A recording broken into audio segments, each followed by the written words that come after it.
Hi, this is Prateek Shivalik and welcome to CTET online preparation course। जैसा कि आप जानते हैं कि सेंट्रल टीचर एलिजिबिलिटी टेस्ट या सीटेट एक मैंडेटरी टेस्ट हो गया है किसी भी टीचर के लिए, किसी भी बीएड स्टूडेंट या डाइट स्टूडेंट के लिए जो कि टीचर बनना चाहते हैं किसी भी गवर्नमेंट स्कूल में या फिर किसी ऐसे स्कूल में जिसको सीबीएसई से मान्यता प्राप्त हो। और अभी तक सीटेट का पेपर 4 बार हो चुका है और अगर आप पिछले रिजल्ट को देखें तो वो बहुत अच्छा नहीं है। सीटेट का रिजल्ट अब तक बहुत खराब रहा है। तो हम सीटेट के ऑनलाइन प्रिपरेशन में ये जानेंगे कि कैसे सीटेट के लिए आप प्रिपरेशन कर सकते हैं ताकि आपका स्कोर बहुत अच्छा आ पाए, और क्या गलतियां स्टूडेंट्स करते हैं सीटेट के पेपर में उनसे कैसे बचा जाए।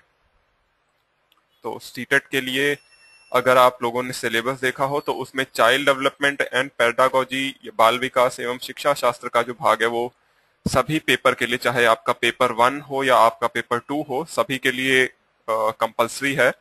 ये बिल्कुल पहला सेक्शन होता है पेपर का और ये सेक्शन बहुत हेल्प करता है और सब्जेक्ट की पेडागोजी को भी समझने के लिए। तो आज हम इसी पे बात करेंगे, चाइल्ड डेवलपमेंट एंड पेडागोजी पे। हम जानेंगे कि कैसे इसकी आप प्रिपरेशन कर सकते हैं, और उससे पहले हम ये देखेंगे कि हम आपको कैसे हेल्प करेंगे। हम अपने कौन से मेथड से आपको ये पढ़ाएंगे और फिर आपको उनसे क्या बेनिफिट्स हो सकते हैं। तो हम 4 मेथड मेनली यूज करेंगे पढ़ाने के लिए। पहला मेथड होगा हमारा डिस्कशन मेथड, दूसरा हम केस स्टडी मेथड यूज करेंगे और जानेंगे कि केस स्टडी मेथड से आपको क्या हेल्प मिलेगी। फिर हम बात करेंगे प्रॉब्लम सॉल्विंग मेथड पे, और फिर चौथा है getting to the correct answer. इनमें सब पे हम डिटेल में बात करेंगे। सबसे पहले हम बात करते हैं डिस्कशन मेथड पे। डिस्कशन मेथड में हम कोई एक थ्योरेटिकल कॉन्सेप्ट लेंगे, जैसे कि वाइगोत्स्की की socio cultural theory for example अगर आप बात करें तो इस थ्योरी को हम लेंगे। इस पे पूरा डिटेल में हम डिस्कशन करेंगे कि क्या क्या इसके अंदर कॉन्सेप्ट्स आते हैं और उनके पॉइंट्स क्या क्या हैं, क्या वाइगोत्स्की ने कहा था, उससे क्या कंक्लूजन निकलता है। जैसे कि अगर हम बात करें वाइगोत्स्की की थ्योरी में तो उसमें 3 मेन कॉन्सेप्ट्स हैं, और वो मेन कॉन्सेप्ट है ZPD, zone of proximal development.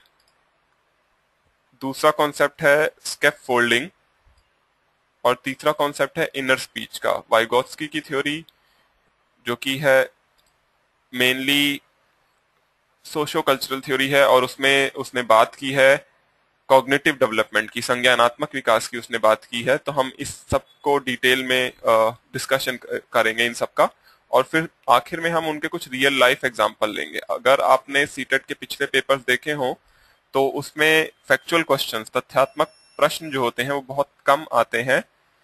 ज्यादातर प्रश्न इस पे होते हैं कि जो थ्योरी है, जो सिद्धांत है, उनको क्लासरूम में कैसे अप्लाई किया जाए।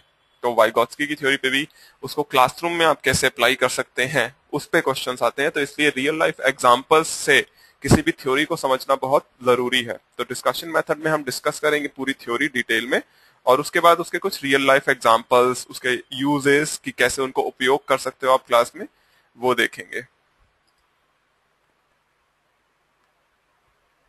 ये तो था हमारा पहला मेथड। अब हम दूसरे मेथड की बात करें तो दूसरा हमारा मेथड है केस स्टडी।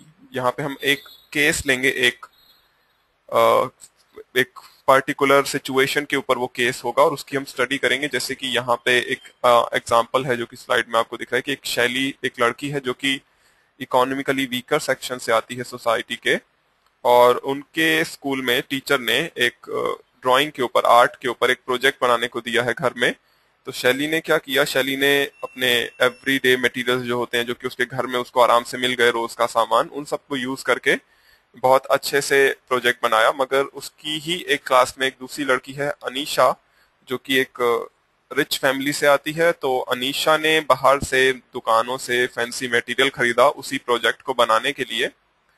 तो ये जाहिर सी बात है कि अनीशा का प्रोजेक्ट जो है वो दिखने में या हो सकता है वैसे भी अच्छा रहे शैली से। तो यही होता है, क्लास में टीचर जो है वो अनीशा की ज्यादा तारीफ करती है, उसके प्रोजेक्ट की ज्यादा तारीफ करती है, तो शैली को ये बात बुरी लगती है और वो लगभग रोने लग जाती है।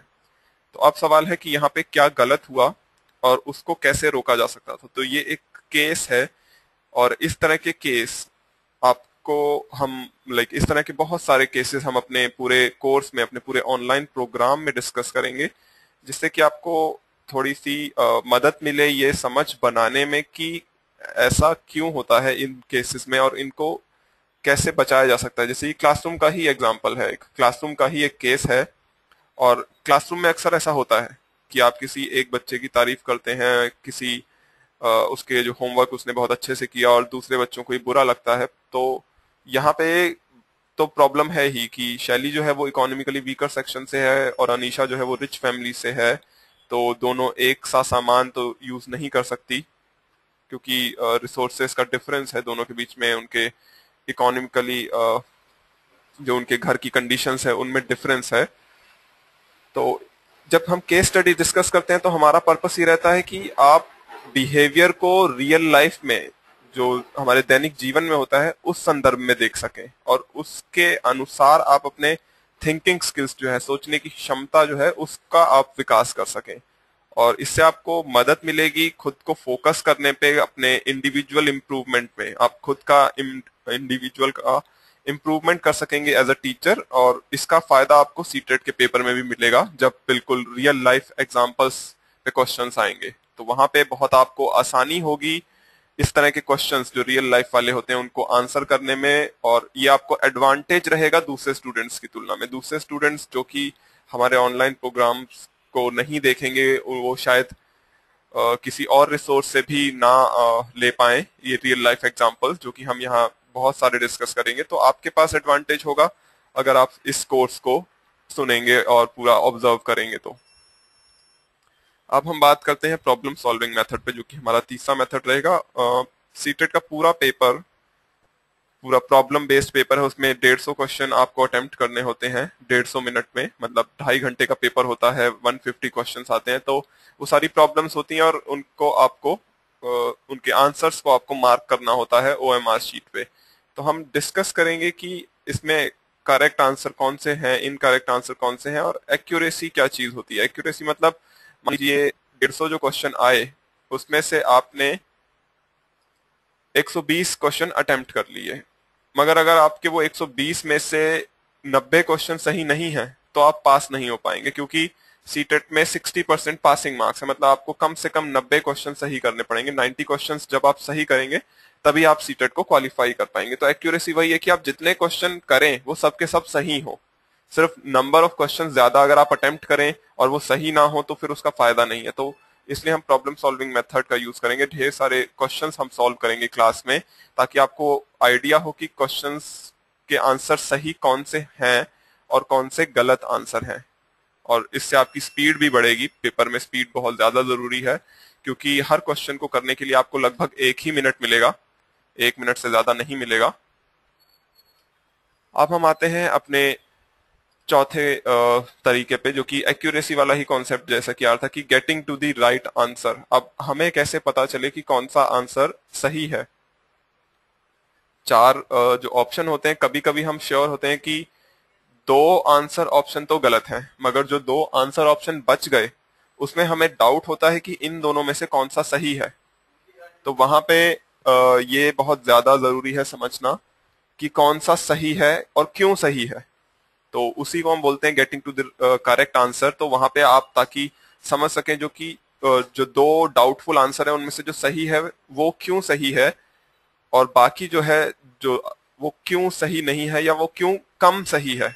जैसे कि इसी क्वेश्चन में अगर हम देखें, ये क्वेश्चन पेपर में आया हुआ है सीटेट के, इसमें पूछा है कि ह्यूमन पर्सनैलिटी जो है वो किसका रिजल्ट होती है।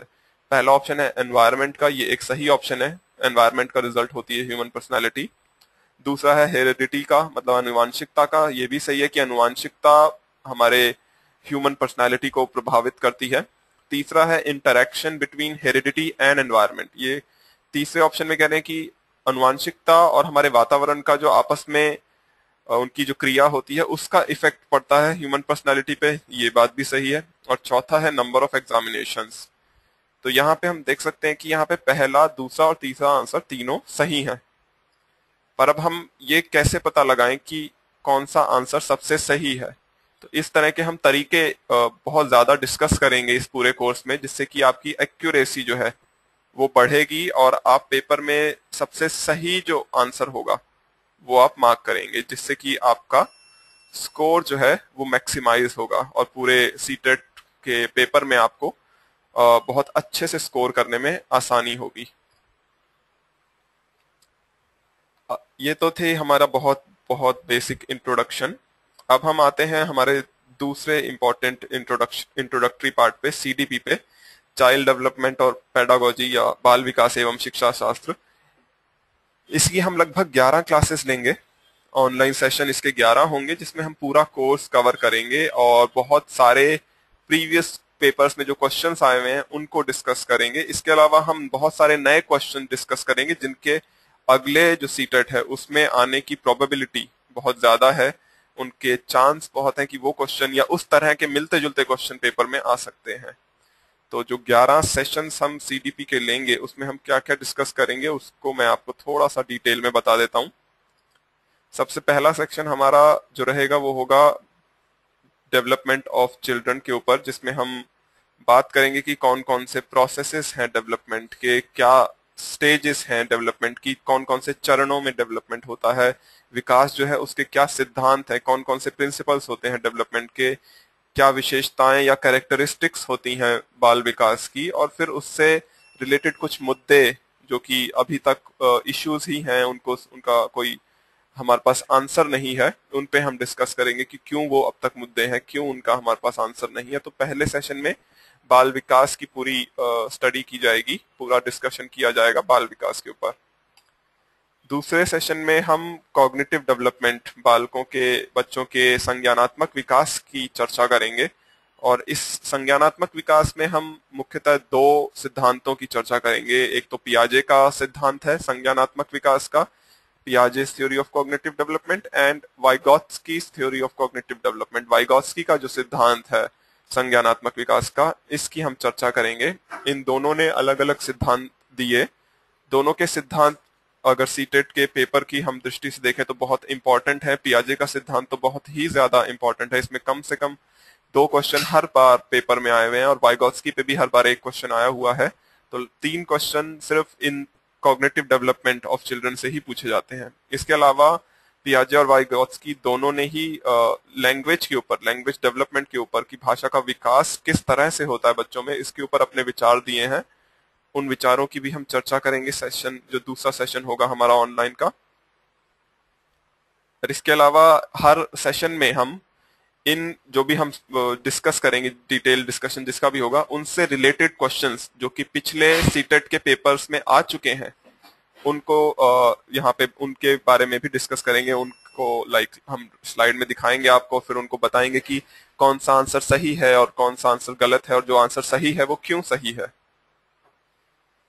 जो हमारा तीसरा सेशन होगा ऑनलाइन सेशन सीडीपी में, वो मुख्यतः मोरल डेवलपमेंट,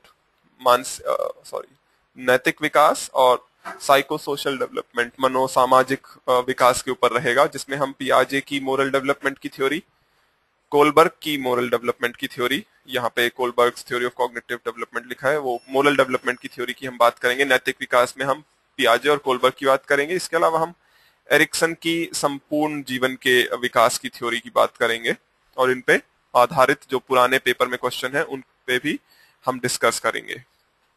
चौथे ऑनलाइन सेशन में हम इंटेलिजेंस, बुद्धिमत्ता और भाषा के ऊपर चर्चा करेंगे। ये दोनों सीटेट में काफी इंपॉर्टेंट टॉपिक्स हैं और दोनों पे लगभग 1-2 क्वेश्चन तो आते ही हैं हर बार। इसमें हम इंटेलिजेंस कोशेंट, बुद्धिमत्ता, जो हमारा बुद्धिमत्ता कैलकुलेट करने का एक फॉर्मूला है उसकी चर्चा करेंगे। मल्टीपल इंटेलिजेंस क्या होती है, बहुबुद्धि क्या होती है उसकी चर्चा करेंगे।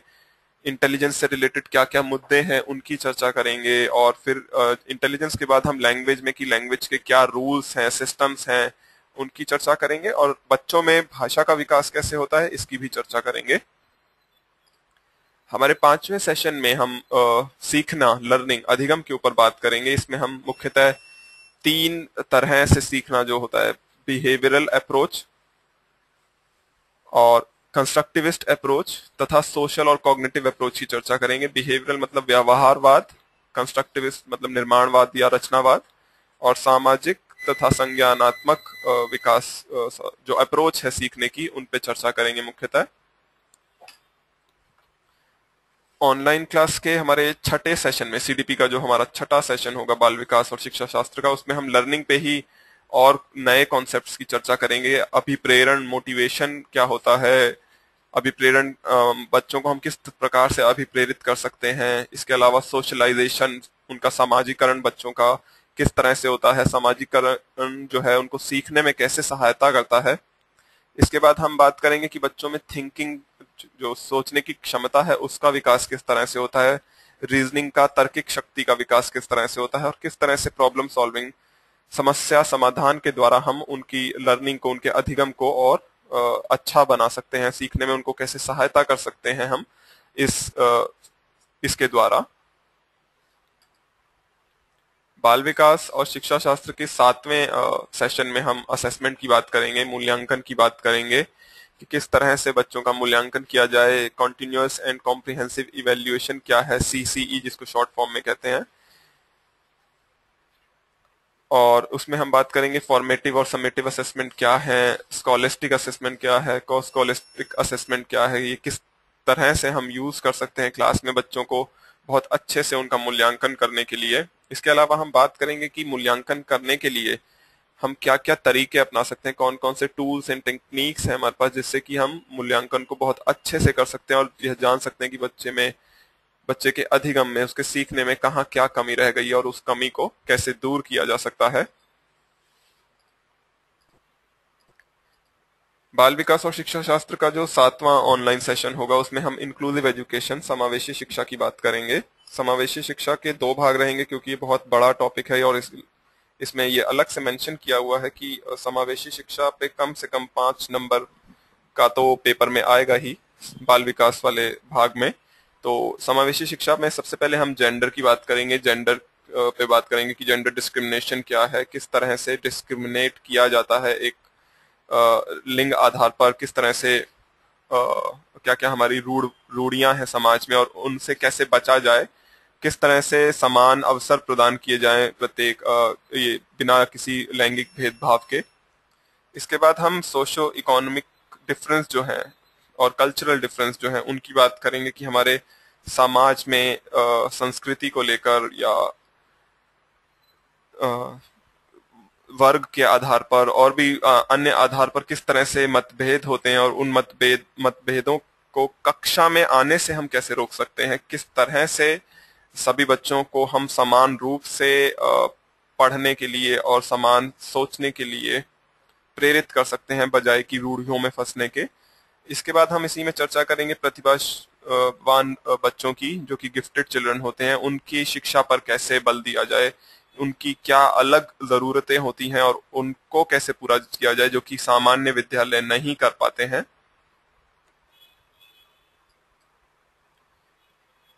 बाल विकास और शिक्षा शास्त्र के ऑनलाइन जो 9वां सेशन होगा उसी में इंक्लूसिव एजुकेशन के हम बाकी भाग की चर्चा करेंगे, जिसमें हम विशेष आवश्यकता वाले बच्चे जो कि किसी डिसेबिलिटी से, किसी लर्निंग डिसेबिलिटी से ग्रसित हैं, उनकी बात करेंगे, जिसमें फिजिकल डिसऑर्डर, शारीरिक अक्षमताएं या फिर सेंसरी डिसऑर्डर, हमारे सेंसेस की, हमारी इंद्रियों की अक्षमताएं भी हो सकती हैं। इसके अलावा हम स्पीच या लैंग्वेज डिसऑर्डर पे भी बात करेंगे, किस तरह के ये डिसऑर्डर होते हैं, क्या क्षमताएं होती हैं बच्चों में जो कि उनके सीखने को प्रभावित कर सकती हैं और उनसे कैसे बचा जाए, कैसे जिन बच्चों में ये अक्षमताएं हैं उनको कैसे सिखाया जाए ताकि उनका विकास भी अपने चरम पर, अपने मैक्सिमम स्तर पे हो सके। चाइल्ड डेवलपमेंट और पेडागोजी के 10वें ऑनलाइन सेशन में हम कुछ और छोटे छोटे टॉपिक्स जो हैं उनकी चर्चा करेंगे, जिसमें लेसन प्लानिंग की किस तरह से पाठों का नियोजन किया जाए और ब्लूम्स टैक्सोनॉमी की, ब्लूम का जो अपना डिस्ट्रीब्यूशन था सीखने के, हमारे जो ऑब्जेक्टिव्स होते हैं, एम्स होते हैं सिखाने के, और उसको ब्लूम्स ने कैसे डिस्ट्रीब्यूट किया था, डिवाइड किया था। इसके अलावा हम ट्रांसफर ऑफ लर्निंग की बात करेंगे कि सीखना किस तरह से ट्रांसफर किया जाता है, जिसमें पॉजिटिव ट्रांसफर, नेगेटिव ट्रांसफर या जीरो ट्रांसफर की हम बात करेंगे। इसके अलावा हम राइट टू एजुकेशन की भी बात करेंगे। राइट टू एजुकेशन बहुत इंपॉर्टेंट है समझ विकसित करने के लिए, और इस पे क्वेश्चंस भी आ चुके हैं सीटेट के पेपर्स में, अगर आप देखेंगे पुराने पेपर्स में। सबसे आखिर में हम बात करेंगे इन सब को अब पिछली क्लासेस और इस क्लास का भी सब कुछ एक साथ सम्मिलित करते हुए इफेक्टिव टीचिंग पे, कि एक टीचर किस तरह से सबसे ज्यादा इफेक्टिव हो सकता है पढ़ाने में, बच्चों को सिखाने में। तो इफेक्टिव टीचिंग्स के लिए क्या क्या आवश्यक शर्तें हैं, एक टीचर्स के अंदर क्या होने चाहिए वो गुण, या एक स्कूल के पास क्या क्या रिसोर्सेज होने चाहिए, ताकि जो शिक्षण है वो सबसे अच्छी तरह से किया जा सके और बच्चे सबसे अच्छी तरह से सीख सकें। तो ये तो थी 10 क्लासेस जिनमें हम कोर्स को पूरी तरह से कवर कर लेंगे। जो हमारी 11वीं क्लास रहेगी चाइल्ड डेवलपमेंट और पेडागोजी की, इसमें हम प्रॉब्लम और डाउट लेंगे, जो कि समस्याएं होंगी आपकी उन पे बात करेंगे और कुछ प्रॉब्लम्स। इसके अलावा हम जो पूरे कोर्स में जो हम स्ट्रेटजीज आपको बताएंगे उनका एक बार फिर से रिवीजन करेंगे, कुछ और क्वेश्चंस पुराने पेपर से लेके, जो कि बहुत सारी स्ट्रेटजीज हैं जिनमें से कुछ यहाँ मेंशन की गई है, और जो सबसे पहली स्ट्रेटजी है उसका तो अभी हम एग्जाम्पल से देखेंगे भी कि किस तरह से गलतियों से बचा जाए। तो अभी हम इसी स्ट्रेटजी को, सबसे पहली जो हमारी स्ट्रेटजी है careful with except, not, doesn't and नहीं, इसकी चर्चा करते हैं और देखते हैं कि बच्चे और या स्टूडेंट्स सीटेट के पेपर में बैठ के जब वो अटेम्प्ट कर रहे होते हैं क्वेश्चंस को, तो वो क्या गलतियां करते हैं और उनसे कैसे बचा जाए। तो यहाँ पे एक क्वेश्चन देखिए, क्वेश्चन सीटेट में आ चुका है। ये क्वेश्चन है कि पियाजे, अगर आप उल्टे हाथ की तरफ अपना देखें तो वहां पे जो क्वेश्चन पेपर में आया था वो दिया हुआ है, और अगर आप सीधे हाथ की तरफ देखें तो ये वो क्वेश्चन है जो कि सरल करके पढ़ा जा सकता है। उल्टे हाथ की तरफ है which one of the following is not a part of पियाजे सेकंड स्टेज एक्सेप्ट। तो यहाँ पे वो पूछ रहा है कि इनमें से, निम्नलिखित में से किसके अलावा कौन सा पियाजे की दूसरी स्टेज का हिस्सा नहीं है।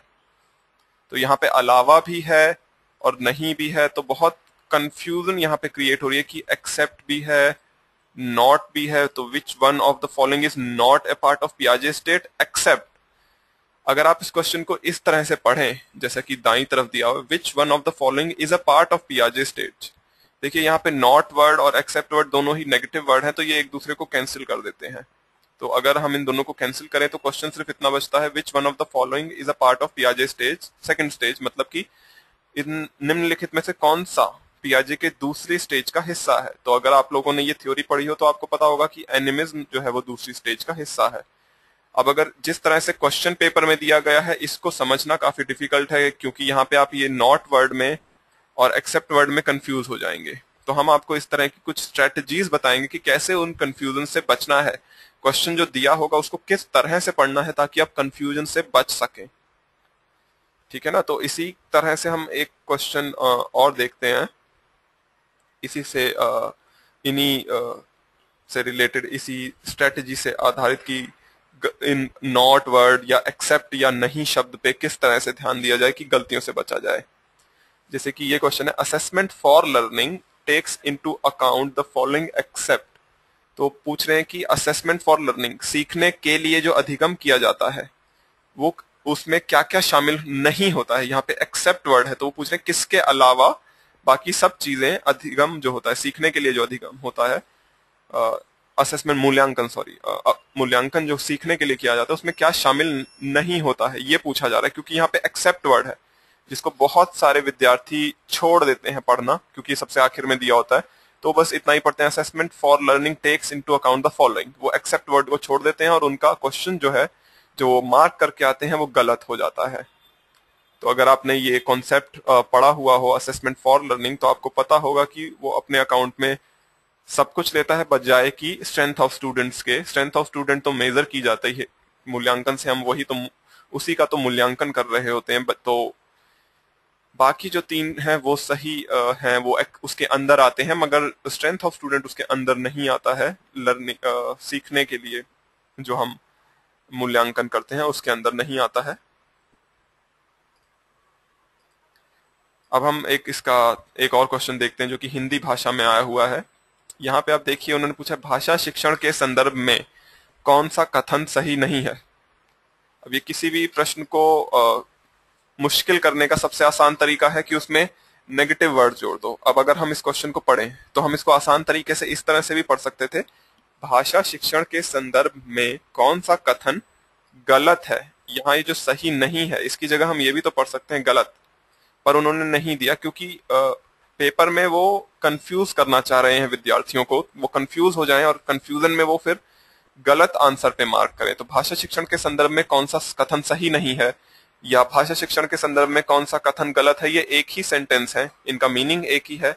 पर जब आप ये क्वेश्चन पढ़ेंगे सही नहीं है तो आप कंफ्यूज हो जाएंगे। पहले आप ढूंढेंगे कि कौन सा सही है, फिर आप उसको काटेंगे और बाद में देखेंगे कौन सा सही नहीं है। तो इसको इस तरह से पढ़िए, भाषा शिक्षण के संदर्भ में कौन सा कथन कौन सा कथन गलत है। अब हम देखते हैं कि कौन सा कथन गलत है। पहला है भाषा समृद्ध भाषिक परिवेश भाषा अर्जित करने में सहायक होता है, ये तो सही है। भाषा अर्जन और भाषा अधिगम में अंतर होता है, ये भी सही है। तीसरा है भाषा शिक्षण में केवल भाषाई शुद्धता पर ही अधिक बल रहता है, ये तो गलत है। और चौथा है भाषा सीखने में अन्य विषयों का अध्ययन या अध्यापन सहायक होता है, ये भी सही है। तो भाषा शिक्षण के संदर्भ में कौन सा कथन गलत है, तीसरा कथन गलत है। तो हम ये छोटी छोटी सी स्ट्रेटेजीज जो हैं, छोटे छोटे से जो तरीके हैं क्वेश्चन में पेपर को अटेम्प्ट करते हुए गलतियों से बचने के, उनकी बात करेंगे ताकि आप अपने क्वेश्चंस को गलत ना करें। इन छोटी छोटी गलतियों की वजह से बहुत सारे क्वेश्चन स्टूडेंट्स के गलत हो जाते हैं और कुछ स्टूडेंट्स तो एक एक दो दो नंबर से रह जाते हैं। तो ऐसा ना हो, इसके लिए हम पूरे अपने ऑनलाइन क्लासेस में बहुत सारी इस तरह की छोटी छोटी स्ट्रेटेजीज का डिस्कशन करेंगे, जिससे आपको बहुत हेल्प मिलेगी ये सीखने में, ये समझने में और अपनी सोच का विकास करने में, ताकि आप बहुत अच्छे से सीटेट के पेपर को अटेम्प्ट कर पाएं। बाकी आप पूरी तरह से फोकस बने रहिए सीटेट के ऊपर। आप हमसे हमारी वेबसाइट www.ctet.net.in पे जुड़ सकते हैं। इसके अलावा हमारा ईमेल आईडी यहाँ पे दिया हुआ है। आप हमें फेसबुक पर भी ढूंढ सकते हैं, फेसबुक पर हमारा पेज है ctet.net.in, या अगर आप चाहें तो हमारा CTET study group the best one भी ज्वाइन कर सकते हैं, जिसपे आप अपने क्वेश्चंस पूछ सकते हैं। तो ये बियॉन्ड टीचिंग के साथ मिलकर हमने ये सेमिनार करवाया था, आपका छोटा सा इंट्रोडक्टरी सेमिनार, जिससे कि आपको समझने में मदद मिलेगी सीडीपी के बारे में, चाइल्ड डेवलपमेंट के बारे में। आप बाकी हमारे सब्जेक्ट के सेमिनार भी देख सकते हैं। तो इसके लिए आपको सीटेट के लिए बेस्ट विशेस। अब हमारे बाकी सेमिनार भी आप देखते रहिए।